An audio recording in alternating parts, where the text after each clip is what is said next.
The OCD and Anxiety Podcast by Robert James Coaching.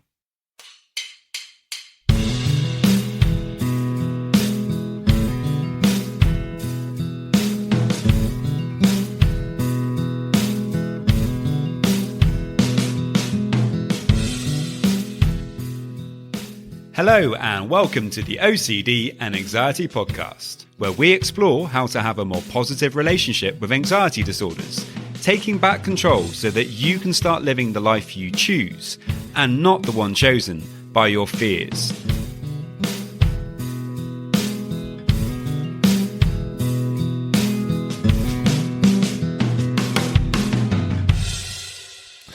Hello and welcome to episode 382. I hope that you're doing fantastically well today. But if you are struggling with OCD or anxiety and you would like to get some support with that, well, you can get a free session with me. To get that, you can head over to my website, robertjamescoaching.com. There you can book in for that free session, or you can send me a message to let me know about what you're struggling with. In today's podcast, I'm going to be talking about whether we should aim to completely eliminate anxiety or whether we should actually aim at kind of mastering the anxiety.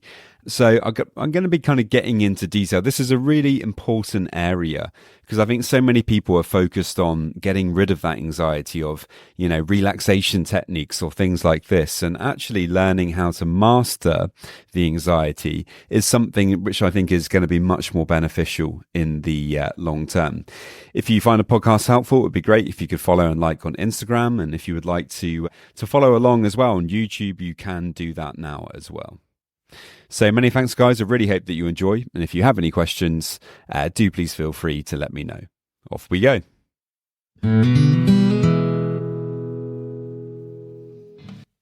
Here is a quote by Charles Spurgeon to get us started. Anxiety does not empty tomorrow of its sorrows, but only empties today of its strength. And, given the fact that we're going to be talking about kind of mastering anxiety, and obviously that has something to do with strength, inner resolve. Interestingly, also, of course, it has to do with acceptance. And, these kinds of things are so important when we are really getting caught up in kind of, the throes of anxiety, of pushing it away, of demanding that we're going to be okay in the future, wanting to know that we're going to have certainty about these things that we're obsessed about. Really what we're doing is we're giving away our strength today. We're giving away the power that we actually have, to live our life in an interesting and open way. When we open up to the complexities of life, to the fact that so much is unknown, so much is unspoken. And actually that kind of, gives us lots of opportunity to kind of paint the canvas in the way that we want to. That makes kind of life interesting. But when we're struggling with OCD, there's a part of us that doesn't like that. There's a part of us that wants to make life very predictable and kind of boring. We want to know exactly how things are going to pan out, and we want it to be very clear. We don't want to have those uncertainties because, those uncertainties bring anxiety, and anxiety, well, that's the big, horrible elephant in the room. We do not want to have anxiety. So let's do everything we can. Let's perform all of these compulsions to keep it at bay, to get rid of it. But unfortunately, it doesn't work. As we know, when we apply this kind of strategy, it just seems to amplify the anxiety even more. And we wound up getting very tired. We get exhausted because we're kind of jumping through all these flaming hoops all the time, trying to resolve all of our problems, all of these emotional issues that we're experiencing. And this really is the battle of trying to eliminate anxiety. It's a losing game. Try or we may, we're never really quite going to get there. And that's because anxiety is something that has been with us since the day we were born, and it's always going to be there with us. Every single human that has ever lived has experienced anxiety in many different ways. And so, if we are practicing techniques that are all about just trying to kind of relax us, and that's what we're always trying to do. We're just trying to get into more of a parasympathetic state, and we're always trying to be relaxed, and we're trying to assure ourselves that that is the way to be. That's the best way to be. Unfortunately, I think it does lead to problems. And that doesn't mean that, relaxing sometimes is bad. Of course, learning sometimes to relax yourself is great. Learning how to get into more of a parasympathetic state is great to do sometimes. But, it shouldn't be the thing that we always want to have. If we were always relaxed, if we were always feeling calm, we wouldn't get anything done. You kind of need that slight sense of kind of agitation almost in order to kind of push you forward, that slight sense of parasympathetic state where you're feeling that you need to do something. There's things that need to be done. There's jobs that need to be completed. There's tasks that you have to do. If you didn't have those, maybe you wouldn't do your essay on time, or maybe that job that your boss has been asking you to do, well, you just forget about it and you'd end up in trouble. There's all sorts of things that if we didn't have that sense of urgency, that slight sense of agitation, well, actually, we wouldn't really accomplish much of anything at all. And so, anxiety is not bad per se.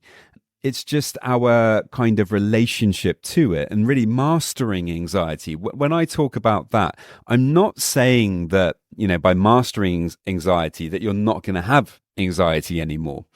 That's more of the latter in a way, like this idea of mastering anxiety through being relaxed all the time. And unfortunately, that isn't a good approach. As I just kind of pointed out, it's, it may be nice sometimes to do some kind of breath work activities, to do activities that help you to relax.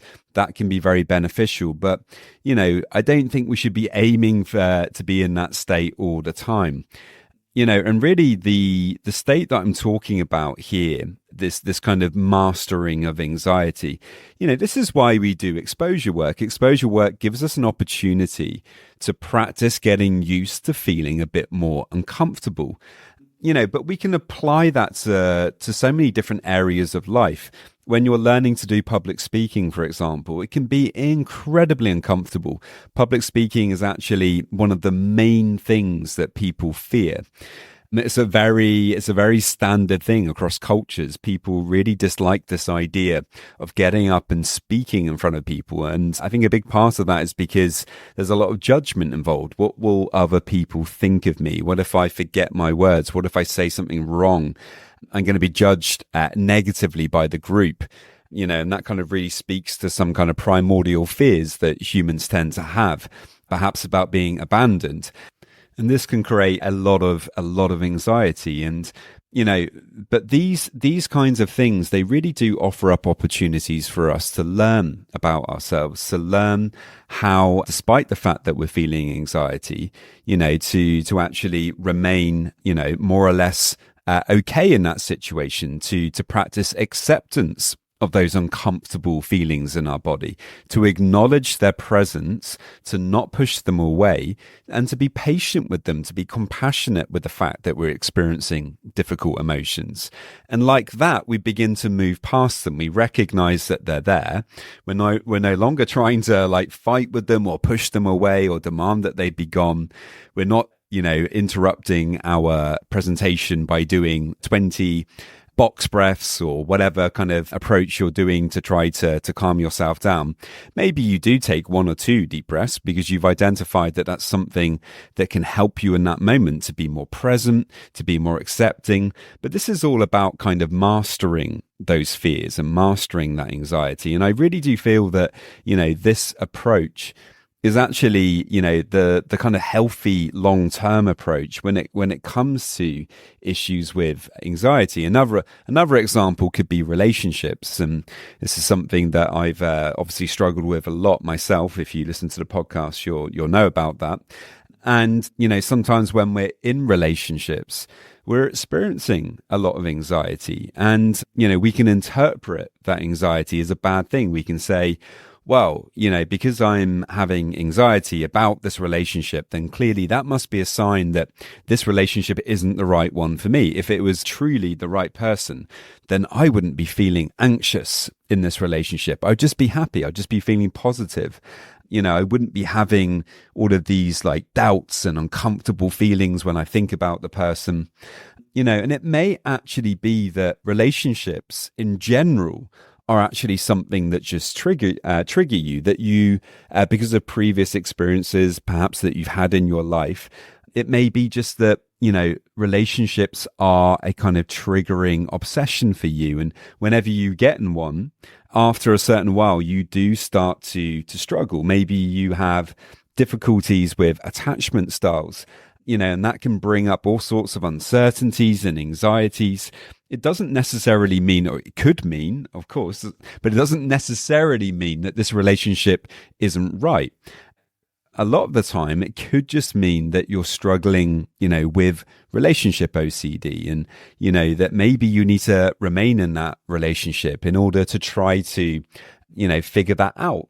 Learn how to manage your ruminations in that relationship, so you're not just kind of performing compulsions, which are often just ruminations, and you're worrying and thinking about the relationship all day long, rather than actually just being in that relationship and learning whether you do like that person or not, because you're actually present in that relationship and you're spending time with them, and you're not kind of ruminating about it all day long, which we know, unfortunately, can kind of cloud our judgment and convince us, things are not quite right.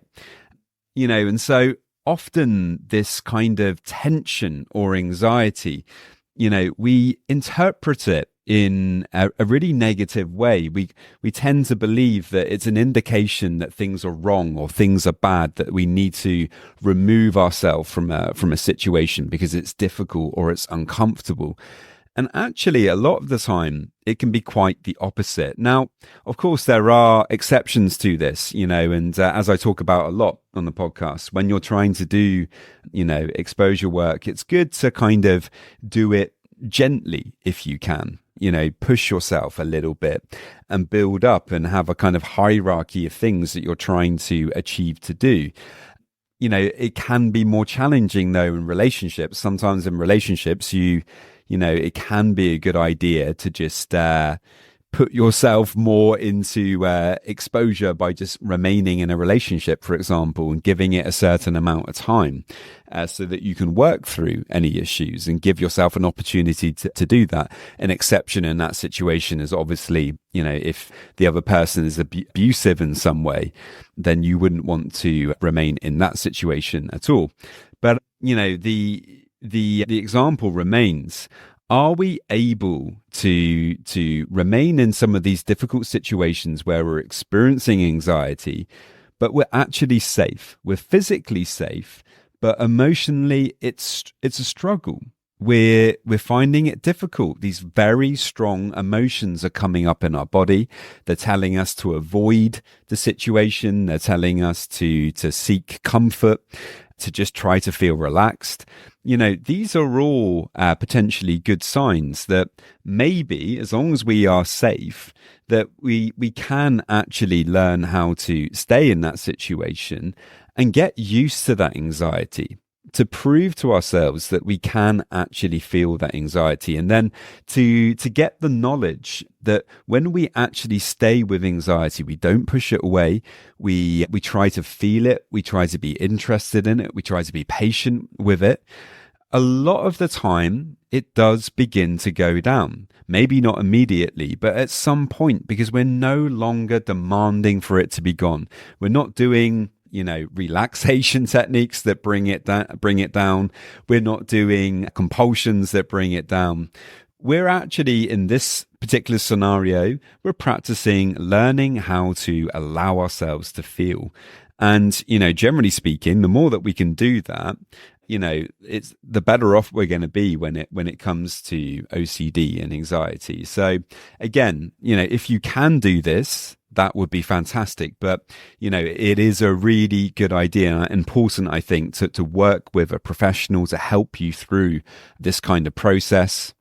You can do this kind of thing on your own, but it tends to be a lot harder. And as I was saying earlier, it's important that you do things in a safe way. If you feel that you're out of your depth and, that you're very, very uncomfortable, then of course, you might want to think about changing that and putting yourself into an easier situation. This is why working with somebody can be very helpful, because you've got somebody to kind of talk that through with and decide what is the best way, to move forward, to really help you in the best way possible to kind of either learn how to lean into that discomfort or perhaps give yourself a slightly easier challenge, depending on what it might be. So there we go, guys. I really hope that you found that one helpful. I think this is a really important area, recognizing that, getting over anxiety and OCD, certainly in my experience, it's not about eliminating anxiety. It's learning how to have a different relationship with that anxiety. Master it, if you like.